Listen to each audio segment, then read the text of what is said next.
mais ça là que tellement linga gaming ayoko boya nga kelinga mutu moko à bandosa théâtre bandosa théâtre à cette époque là na chic choc loenge le quoi azamo na matete na colina avenue moko na dingo na quartier vitamine bon quartier vitamine eza munene parce que ça 1 na 2 et dingo eza na quartier vitamine 2 ende na kendaki par un vieux to colina peka na vitamine million na million mo c'est bebaki ya talaka quartier munene na Congo za wana to solaka to commune na et na zapi na bangi te po na zande na poso loko ngo donc c'était un peu quelque chose comme ça et na commune à 20h to vandi vers 0h à la tisinga télémi à la tisinga à côté de la chambre na na nzamba na bango ya musulman et azu livre moko muke a tchenga ya na libumu et singa bon voilà là là pour ça la voyage finalement on a eu la pété quoi bon bangi pesa la quitté on s'est retrouvé bon à naza quelque part à tuninga na biwi landanga et la bandi ko landaye et au fur et à mesure qu'on a avancé to comme ni bosso ya temple moko ya munene et babenga ngo kuna ba temple na bango parfois citadelle ba komo to yoka gaga ba mboka na biso à côté qui a tout ça là ba bloc à théâtre à la dive végétarien voilà bon ce qu'on est na choc wana na ko seka baninga moi si bando betela tole et tout et ne sala que na décidé et na quartier vitamine D il y a aussi des réels hein, comme on peut dire mais biso so des même réel na quartier ba bengue dingo to za bana miki to za wana to zaki vraiment trop proche na bana na ye Dieu wa utotika pardon de Jésus wa utotika biso na Dieu wa comme quartier il y avait ma vie à biso mso bazaki ba simba pe bakisi e bani peke bazaba bakisi donc on a d'autres tout le monde ba boutique donc on a pe comme le roi mboka moko ba moi bangangi belé non ils ont quoi ils ont quoi ne soki na million bo joueur moi munena za na million na 1 million na comment voilà alors moi na pe million ba joueur ba kobima et à la tisingai il pas la tia ya bandi ba sourate na e wana CDC et a isinga na kendo na kota la chambre na la na cercueil voilà na za vraiment na bangi te parce que ba blog wana ola na cercueil na je pas champion dingo na invité so za la kaka azana cercueil mo ya munene to banda bino kota kuna parce que biso alors to zaki bato to zaki pene sika moko to be déjà nini ba bengi kukao nini ba bengi voilà tout ce prière là to be de lo bengi kisi parce que ba vie wana o ba yaka pana o bazana kata club ya tout va changer ba kacho wana bozaka zaka na bango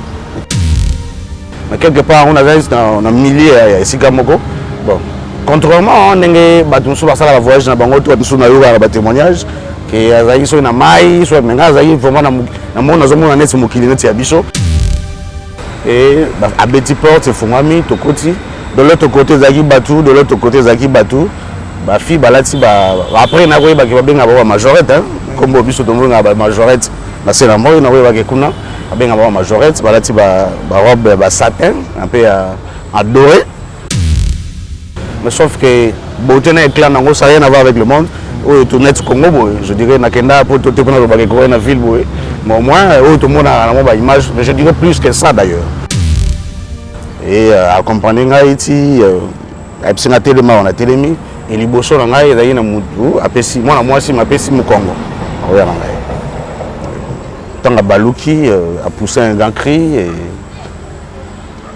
ba elingai mai ezana Calibas mokili ezali monde des esprits mokili tango salaki mokili alingi ke batu nyonso tu bakumba melaye batu nyonso tu batatula lokola le 24 veillard yonde mo santo à toi la gloire à toi la puissance à toi la force likolo na se etondi na nkembo na yo mais utope mokili abwakaki moyini satana na mabele yepe aye azui ba adepte ningi zo sala bango bakende kuna nini eza komema bango kuna nini baza kolula kuna et qu'est-ce qu'ils trouvent de bon là-bas. Bienvenue sur votre chaîne Enfant de Dieu télévision ya papa Nabiso Papi Kasilembo. Papi Kasilembo, merci pour la confiance depuis Montréal na Canada to pesi les boss Papi Kasilembo mbote ebele. Mais pour en parler aujourd'hui, nous sommes avec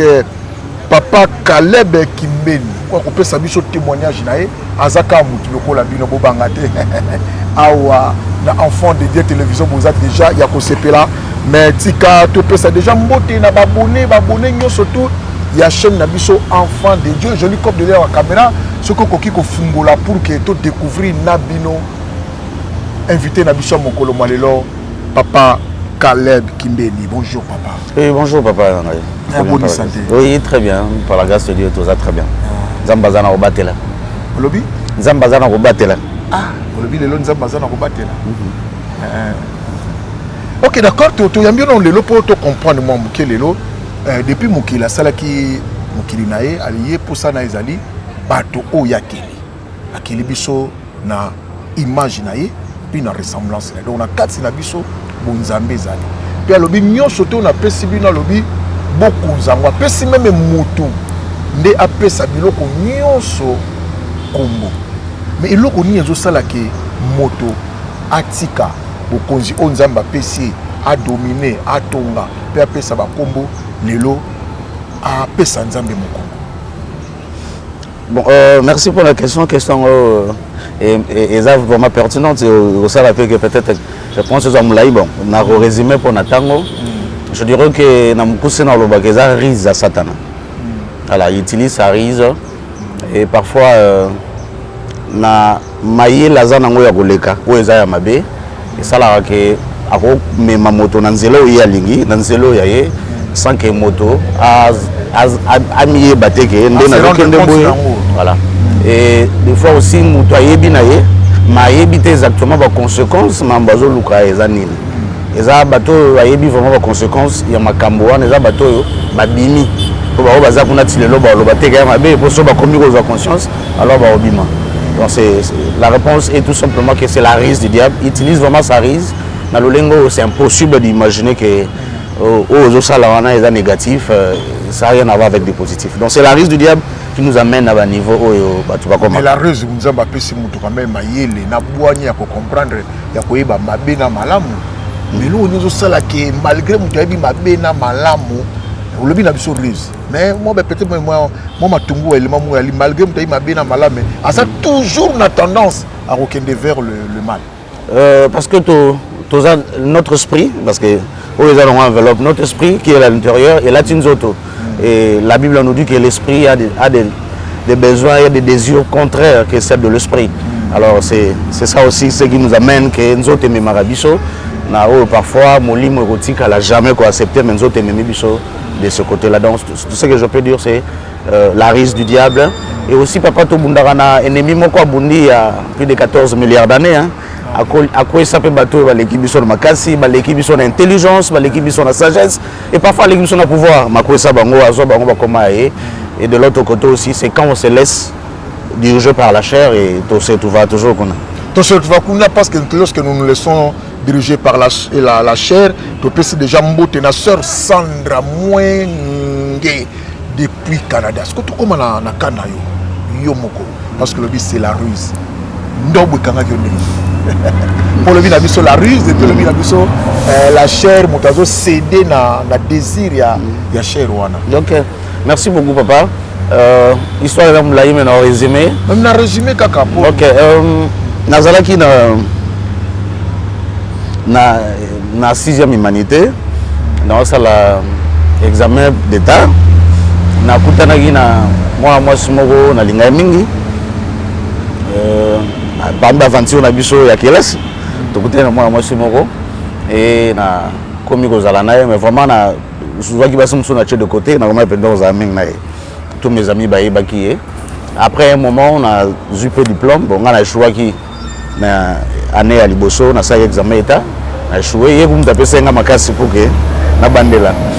et voilà y a passé première voilà non ya za na bleu blanc ya za na C donc soki biso tout dans la 6e na 4e. Ah OK. Voilà. Et il me tapé 5 ans makasi ko bandela na yo bandela. Bon, tout ça il na vraiment malam bolingo bandé pe ko la bandé ko longa je dirais wando longa avancer wando comme ya solo. C'est ce que je peux dire. Et bon je ne sais pas ce que ngo sukandé ni bon. Notre destinée za o tout ça na ngolelo. mais ça là que tellement linga gaming ayoko boya nga kelinga mutu moko ya bandosa à théâtre andosa à théâtre à cette époque là na Chic Choc Loenge voilà akotaki azosala ba bloc à théâtre alandi végétarien voilà bon seconde na choc wana na koseka baninga moi aussi bando betela tole et tout et ne sala que na décidé pour tant nazokola tant dans la 6e avant même dans la 6e mes parents bazaki divisé le deux papa andolinga beaucoup plus na sala droit maman andolinga sa médecine mais bon le baki na opona beaucoup plus côté maman pour tous appeler na moi médecin belé na famille wa bato ndondo tolingo tanga mingi alors na yende salaki ke na bi bon alingi muta posa alika na TV bon ngape no kende ko sala ko ya journalisme pour que na bandole ka pe na TV voilà na bo moi na wana pe ya le royal 19 à 20 ans voilà c'est un peu ça voilà donc ndena kendaki na ina je fais l'animation culturelle et donc yende bon tozai biso soute menga objectif nanga yango na atteindre et je suis allé à l'INA je finis ndena yo ça stage nanga na Canal Futur et ba mbenga banlamu na bandeko bakuta bango wana ba na sali stage après quelques temps ba zunga pe ndena bandi po sala na bandi po le na télévision et na atteindre premier objectif nangai mais déjà tous a sauté na po nanga ka a banumo nangai ça fait ça et bon émission Canal Futur la chaîne moko à l'époque les loba tinyo comme la TNT à l'époque et gros ala yam susu au moins yam chaîne ezana mbinza na venel Lubumbashi au moins yam su pembe ka mbinza na chaîne pe côté musozo zoate alors c'est difficile pour na atteindre objectif nanga ona yayi na yele ki na média alors bon l'idée ezaki ko kendo tenter ba chaîne musozo finalement le quoi azamo na matete na kolina avenue Morona Dingo na quartier vitamine bon quartier vitamine eza munene parce que ça 1 à 2 et Dingo za na quartier vitamine 2 et na quartier vitamine 2 il y a aussi des réels hein, comme on peut dire mais biso so des même réel na quartier ya Benge Dingo to za bana mike to zawana to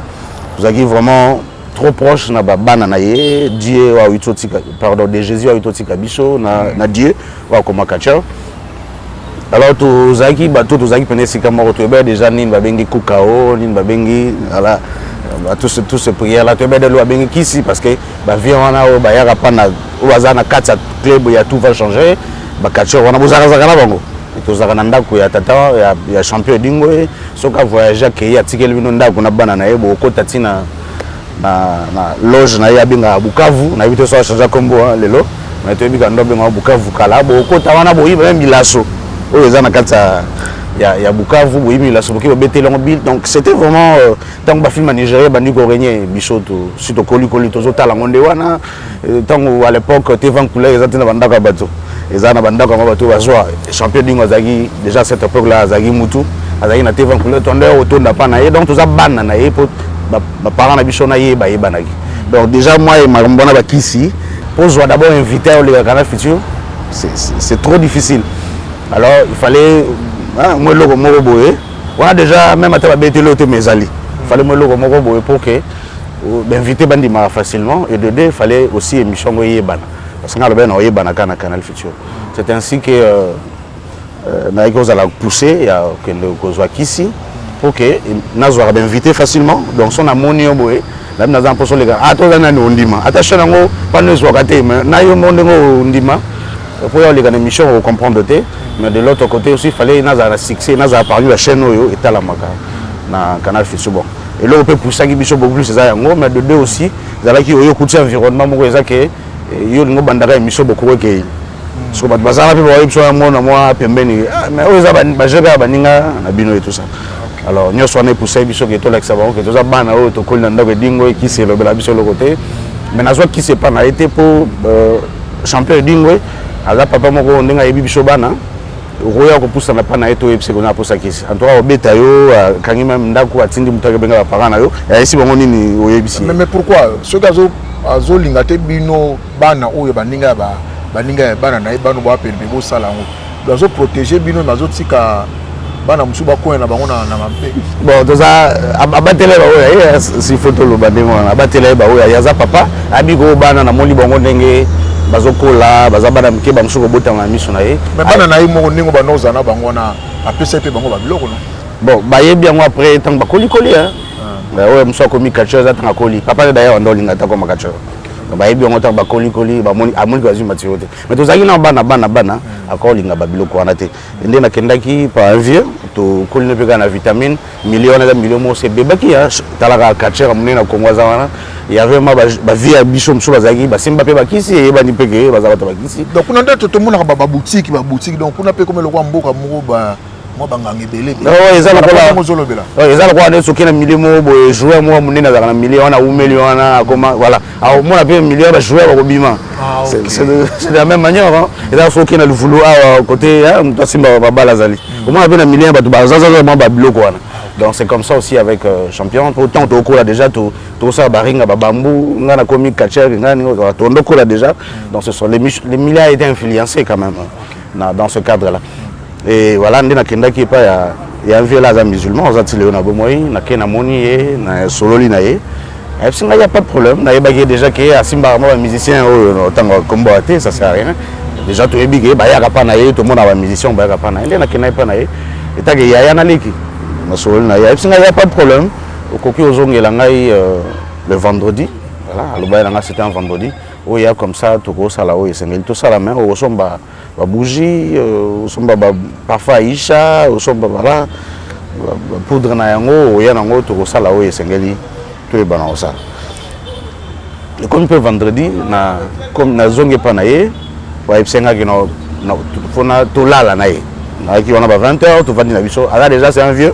tout sur la tout comme on a et nous avons pris nos banques pour nous avons des apôtres le Congo donc c'était un peu quelque chose comme ça et on a commis on a 20 heures, tout va dire vers 0 heure à la Tissinga à Télémi, à la Tissinga à côté de la chambre on a nous avons bango il y a musulmans et à la Tissinga il y a pas la Tia il y a bandi basurat na et on a CDC et à Tissinga na kendo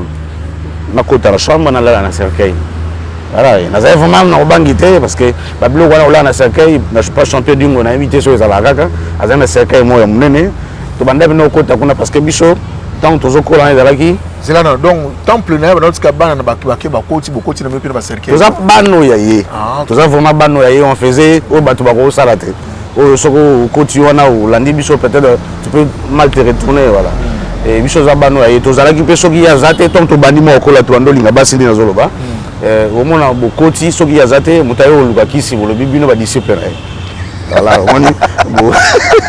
bo sala o sengeli ninga bino mo ko bata mana simami ya bo sala bolo bisa mi toutes ces choses là pour la carte cercueil on le faisait donc voilà et to continuer na kota na carte cercueil et azu livre mo ko muke a chenga ya na libumu. Bon. Voilà, là pour ça la voyage. Finalement, on a répété. Pourquoi bon bang qui pèse à la guitare? On s'est retrouvé bon, on a quelque part. Mais quelque part on a milliers ici Gamoko. Bon, contrairement on a battu sur la voyage na bango tout sur na yoga ba témoignage que azaï so na mai so menga azaï vraiment na monde na zomo na net mokili net ya biso mais sauf que beauté na éclat nango ça rien à voir avec le monde. Au net Congo, je dirais Nakenda pour tout le monde dans la ville, mais au moins tout le monde a une image, mais je dirais plus que ça d'ailleurs, plus que ça. C'est d'ailleurs par là que j'ai compris dès le premier jour que tout ce qu'on voit sur terre a été inspiré par le monde spirituel. Alors, on s'est retrouvé dans la cascade Tanzela, on a mon numéro, on a s'approcher vers Ngai. Donc auto monde a tout qui n'a pas pour n'importe quoi, auto monde ni la mise na biso bo ils ont inspiré dans monde. Dans le monde spirituel il y a tout parce que c'est là on peut. Ah ouais, tout je crois que si na loba ça sert à rien si on a répété na loba que na choqué na mona na usine aux mona que ils usine commis comme il y a usine yo yebi que ça na monde yo biso tout ça. Ça fonctionne un peu. Il y a aussi des travailleurs qui travaillent là-bas. Bon, on a ça là pour que l'usine va fonctionner, les va fonctionner normalement. Donc spirituellement, ce sont des choses comme ça. Et la fille s'est présentée du Bosson Nangaï. Moi aussi, Monsieur Fiston, parce que le nom de Caleb est après. Hein. C'est d'abord combat papa et maman Babotelinga, c'est Fiston Kimbe Nimbolomokouk, Tuninga Nabiwi, Landangaï. Il y a pas de Landaï. Et au fur et à mesure qu'on a avancé, tout comme il bossait temple moko ya munene et babenga ngo kuna ba temple na bango parfois citadelle ba komo to yoka gaga ba mboka na biso et à Betty Porte fungami tokoti de l'autre côté zaki Batou de l'autre côté zaki Batou ba fi balati ba après na koyeba ke babenga ba majorette hein comme biso to mbonga ba majorette na c'est la moi na koyeba ke kuna babenga ba majorette balati ba robe ba satin un peu adoré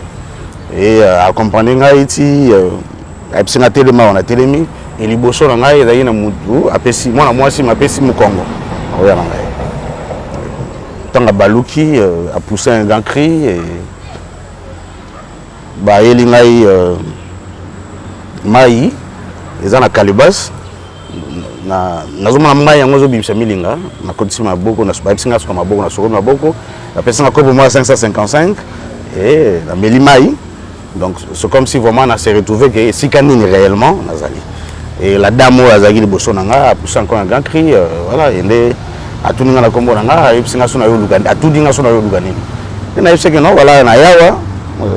bon à partir wana na komena na facilité au solana et na mayo na milaki na yawa na ye na sala émission na mboka na biso za na posa émission neza la parmi bon à cette époque là fait vers za parmi émission oyo beta makasi donc on appelle ça référence que eza la net émission na ngeza na chaîne mukime eza la na voilà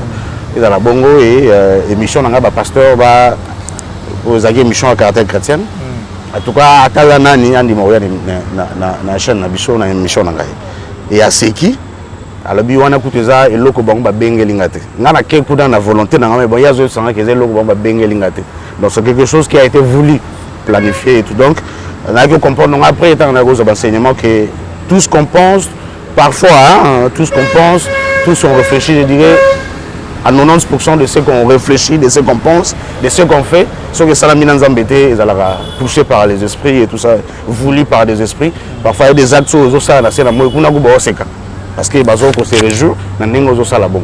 on a j'ai appris ça après na yebsinga ke oponama po osalela biso na sena moyo kuna batindaki yo po obenga manjo osalela ba pasteur osalela nzambe na nzela ba pasteur alors biso to poni yo po oyeba na kosala même musala wana mosalela ngo biso ye o amibeta katolo kaza mokolo mokilo yo wisi o kaza yango to oyeba ngwawa voilà pour na yo pour que au sala mais tout ça yo au sala biso le reste on est dans ngo kaka nzela o legela to kopesa yo ngo invité en dobo ya te mais to kopesa yo succès te pour avoir succès na domaine wana te mais c'est concerne invité ou déjà au sabango kuto pe invité yo so komona kuna za lazara te a boya ote donc c'était un peu ça pour la première rencontre et ben c'est que il faut na bandozo maintenant enseignement mais pour le reste sont dans pour ça et balexanga qu'est-ce qu'il faut faire pour que na ba na kozo yango sans problème mais na igozonga tana zongi c'était mon autre question mo pour o mela pe moi ke soyi olobi ba invité aux alango pour ça ata ozui kuna te mais awa aux invité ça veut dire que na ba plateau pende to mona kana ya aussi des invités o baza pena ordinaire te ba uti na mukite ba uti pe na monde wana na ba plateau t'étant dans le bi na zui kuna te soki ba dans ba lobi ke ata ozui kuna te parce que kuna baza déjà pena ba faux ba pasteur na bango o bazaka na sena moi mais baza ya bango donc kuna ba oyiso ka benga ngani awaya benga ngani awaya à sens soin merci beaucoup merci oui mais c'est possible aussi ce que évolue dans benga pe mutakuna yako c'est possible mais kuna comme non la tikala pe osala ngote ezaki pe na mécanicité mais oyo bango lo benga c'était que ba pasteur oyo nyoso ba pour ça awa okozono bon c'est par là que na yipe koyeba de certains pasteurs oyo entre guillemets to kansara ke baza dans le vrai quoi en réalité ils ne sont pas et tant au lobby que ba pasteur ata baza bichoté dans le sens que azane na ya bangote mais vu pouvoir apesi yo na yango so que contacter en tout cas ta o chaîne ngwa bien ngote parce que je contacté le pasteur azo tuna na chaîne ngwa et ça la ma azo ndi makamo ko ya pas on dit ma futa mbongo pe ebele d'ailleurs ba tout no ça va canal futur ba no ka moi comment on est quoi arriver ko ça va inviter bango bando benga bango amona zo lika wana kina chaîne munene ba yipsi ke yaka a bien chaîne mino za kanelo kote mais pas nga bandondi mako donc c'était un peu ça et ndena yiki kozonga et tout a commencé par là bon tout a commencé par là nazonga kana ba question ngia po échapper bisoté lobby azaya awa mais on est ko convaincre monde donc ezana ba signe oyebake oyazaya biso topé deuxième volet ya question ngia ali muso super azaya kuna te aza na ya bangote mais élément ça nini oyo la kati na yo elonga alors que ya aza vraiment ya nzambe mais yo longi epé aye na émission na bon soki aza ya na assez concerne ba émission soki aza ya binoté mais il y a binoté dans le sens que peut-être obédience au bino oza obino bwana ngote mais aza ya mususu aza na ye na magamne mususu maza na obédience mususu maza pegaka donc je dirais dans les mondes sataniques na question ngé ali oyo aza na obédience wana te asimba et ben non zanga passer wana pour que yo misalami ya mabe et convaincre ye aya na chaîne. Bon, je ne sais pas ce qui on a des expériences chez Bandeli et na chaka penza attention te je ne sais pas ce que ça va pasteur na contacter et gaza nzambe ya solo mais na convaincre na ba prière parce qu'on faisait des prières où ebi que na ke lelo na lamuki na ke contacter ba pasteur moi parmi les conditions on va appeler ça une condition qu'il faut aller trop sale faut aller muto mo bongo pantalon bien té chemise bien té voilà dans l'autre temps la bongo tu vas bien quelqu'un ça va bémission tout ça ils ont parmi des conditions mais il y avait aussi des prières au salle web qui na keboy donc na kenet na kelemba na luka ba pasteur na koti mais maintenant qu'on yeba qu'il y a ça dans le vrai ou ça dans le vrai assez conscient dans les émissions na ba contact avec émission là je na tomba na ba pasteur teke na moni kaza na kata nzambe na jouer non parce que tant on a eu ça la musala on va former ngai peut-être on pourra dans les prochaines émissions on pourra peut-être aller trop loin et on va former pour détecter de vrais pasteurs pour nous remettre dans la fausseté on a na bande ko yeba ki waza vrai à part rapport à étoile na zomon voilà c'était un peu ça mais assez conscient des émissions je pense pas qu'il na kutana na ba oyo baza penda na katsa bo solo ke na convaincre bon je ne sais pas on a sur les mkolongo nzoto mte salaki espèce à la quitter là je ne sais pas pour encore déterminer tango yo yebi outi na monde wana mais ba pasteur o bando kutana bango na monde wana tilo bazo Afrika bazaka ba ministère na bango oui ebele ba kisika biso ebele bazali voilà ba opo tike bango bandoza ba enseignement ba msupe na kotisa bango ba koma bandoza ba enseignement ba koma ba pasteur ba zala ba pasteur ba koma lelo voilà donc baza mingi na tango skozo tala ba peut-être ba télévision na ba campagne sentiment ni mataka na kati na sentiment de regret vraiment un regret côté là que tout ça c'est pour rien comme dit le prophète Salomon a dit le prophète Salomon que tout est vanité vanité de vanité donc ça sert à rien que va continuer dans la bazarango mais je sais aussi que sans Dieu sans l'aide de Dieu pourquoi convaincre bango c'est impossible de convaincre bango c'est impossible les avoir mutamati dans été plus mutamata likolo plus comme vulnérable et ce que vous yebisier que ndengo matiboye atala ke bana bazana poto to bazotanga wa meko la chair azotala comment véhiculer pour mutata la nyonso na surtout muto aza cher et oyebise que ayebi que soka tiki yango voilà ni na ozana on na sim ayebi que nyonso ne kozalate honneur wana kozalate et pour lâcher yango ça devient difficile donc c'est ça vraiment sentiment de déception et de regret comment on a bon tala pe bana na nzambe o bazolanda bango ah oui c'est ça l'objectif en fait peut-être on a une émission ils là on aura peut-être avancé comment quel était genre d'enseignement et tout en fait l'objectif à certains alliés, ceux qui on nous dit qu'il y a plus de, je dirais plus d'1 million. Je donne un exemple. Je ne confirme pas qu'il y a plus d'1 million des églises. Donc il y a 1 million de pasteurs. Alors maintenant, quand il y a 1 million de pasteurs, il y a combien de fidèles? Maintenant, certains ans pour ça, il y a soit un pasteur, moi, pasteur dans 50 fidèles, a reçu comme élève 45 ou 49 fidèles. Ouais, donc déjà, Nassima Pasteur, il y a des millions des âmes que vous avez perdu d'une manière ou d'une autre. Voilà, c'est ça le regret. C'est ça le regret, oui, d'une manière ou d'une autre, c'est ça le regret. Tozonga sikoyo, tant sikoyo sili sikuna, ozongi sikoyo. Après sikoyo bandi musala. Non, bon, tant on a zongi na qui tient pas ya. Où t'es pas ya maman? Non, non, azaï moi la mobile, bien sûr. Ah, ok, tu parles de la déesse Jacqueline, voilà. Elle s'est présentée étant que déesse Jacqueline. Tant tu as amiqué, tu bandais Madame Jacqueline, donne-moi la force, voilà. Et ça, je dirais diminutif. Il y a Madame, il y a vraie déesse Madame Jacqueline. Voilà. Tant on a zongi, déjà on se trouve que c'était 4h du matin. Ok, là-bas, on a monnaie que ça n'a pas duré. Okay, bon. C'est un monde où là-bas, il n'y a pas un problème de temps ni d'espace. Mais quand on a zongi, la mouki n'a pas cercueil, on a bimi dans chambre, on a coutier, dans salon, on a continué toujours comme ça, l'incantation. Et Mavandi na ipsi que tout est bien passé. À répondre à que ceux qui les cas mal monté na nga zonga te. Voilà. Et me comprenez non qu'est-ce que ça veut dire. On a essayé un peu version en anglais. Quand il y a piscine ça sert à rien au bétanier. Moi il avait compris. Après on a essayé qu'il faut vendredi na zonga le sokuna. Donc prochain vendredi na zonga sokuna. Après ça il y a un livre moko que na se pela bena susu ko betango ate parce que na betango tanga komba livre ngo et comme que ba so ba komi ko luka yango et on so luka en internet na zo témoignage à frère moi livre lo ba yana na luka en internet c'est bon. Je me suis dit bon asuka na komona ngo bi atanga ki c'est notre problème. Ma pesa un livre mo za 33 pages et la bisinga autant la première page, deuxième page, la troisième page, entre troisième et quatrième page au Fungola, au tien à Liboumou. Après l'aller à 0h au salle voyage, mais avant au salle contrôle il y a ndako na chambre pour nous avoir un papa parent à l'époque pour que bala mukate pour ceux qui ba yo déranger nazaki fils unique et on peut comme fiston dans le vie et papa maman dans la chambre dans la chambre na so ka o que ba yo déranger tout est fini alors faut ça prière OK vraiment ba bossani que chambre on est là que mutu pas dans la chambre on neutraliser bango voilà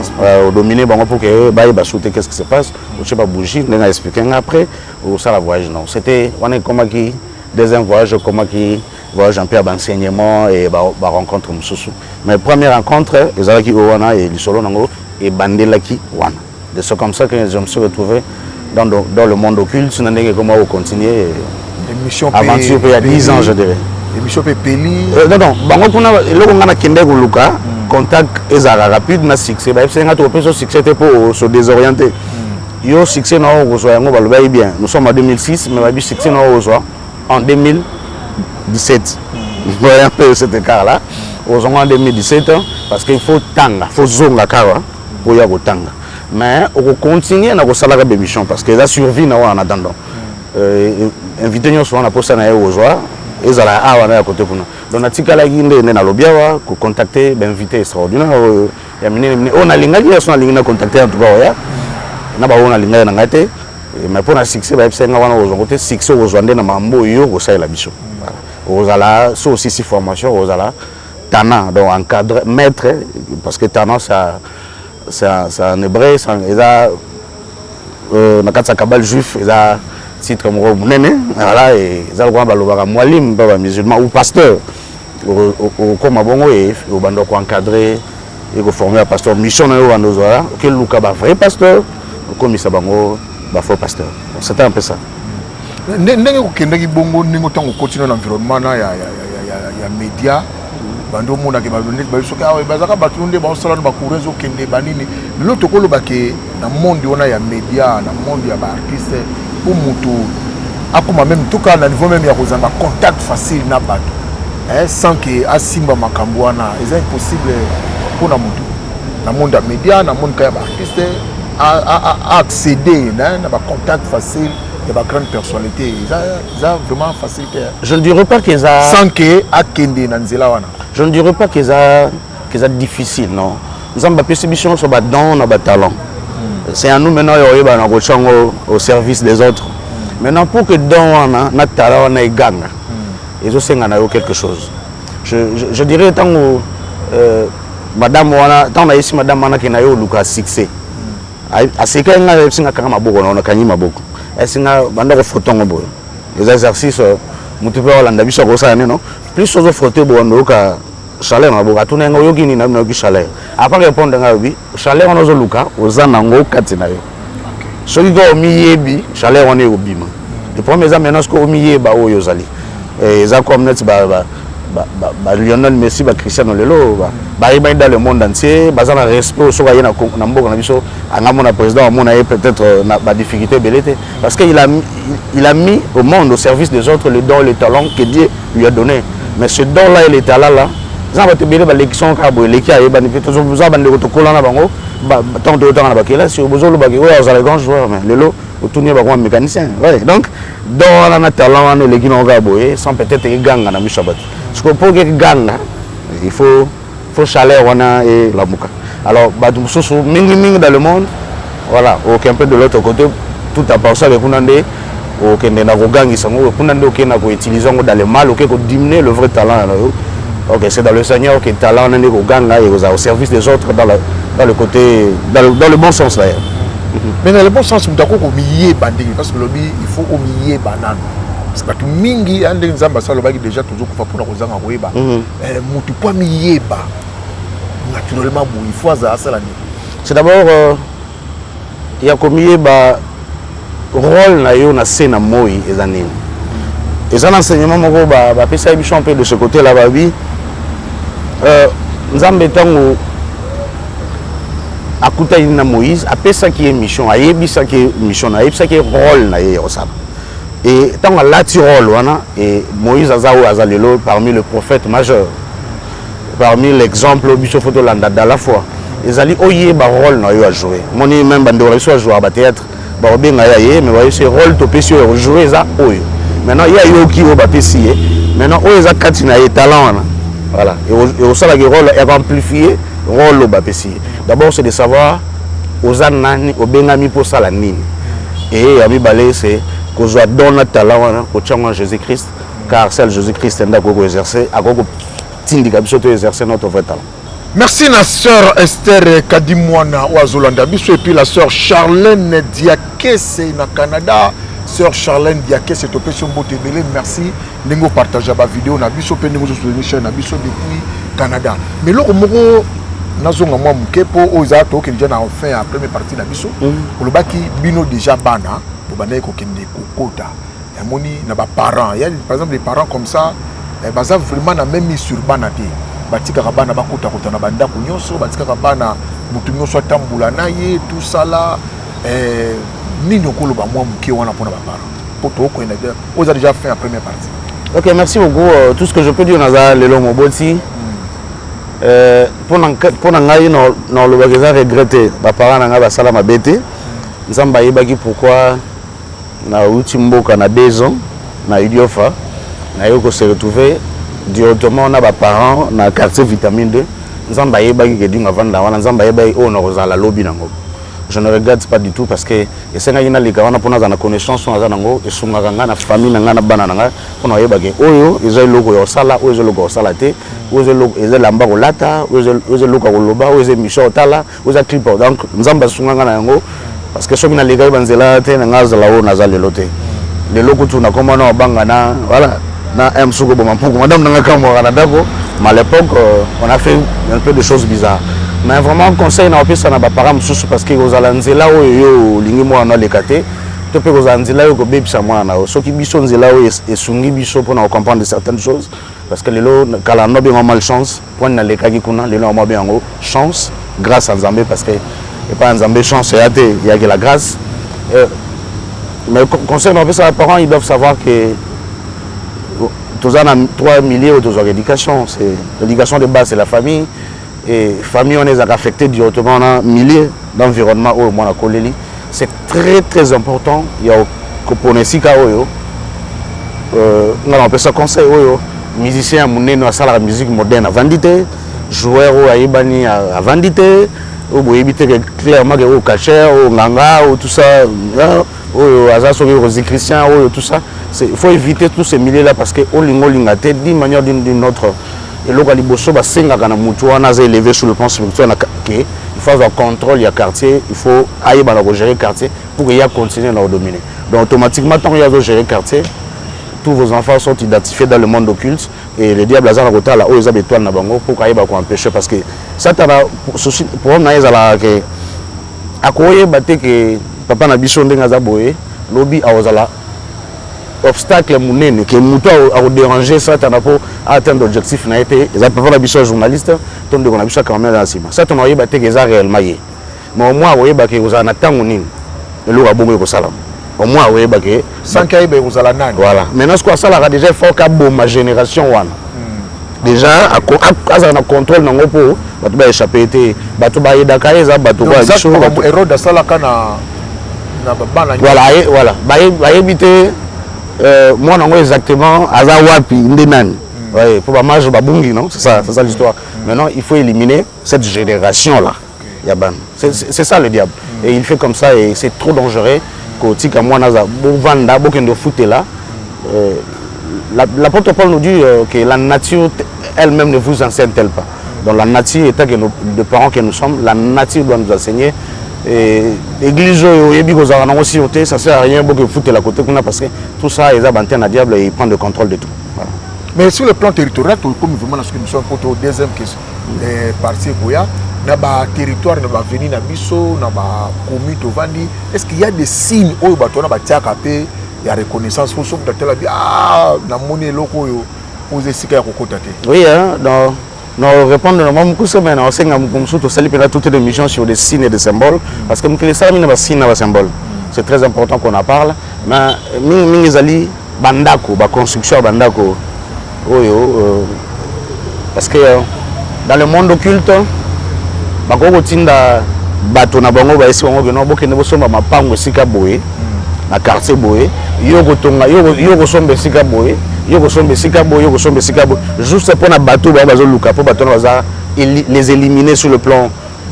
spirituel baza éliminer. Je parle des enfants de Dieu, ils sont aussi les éliminés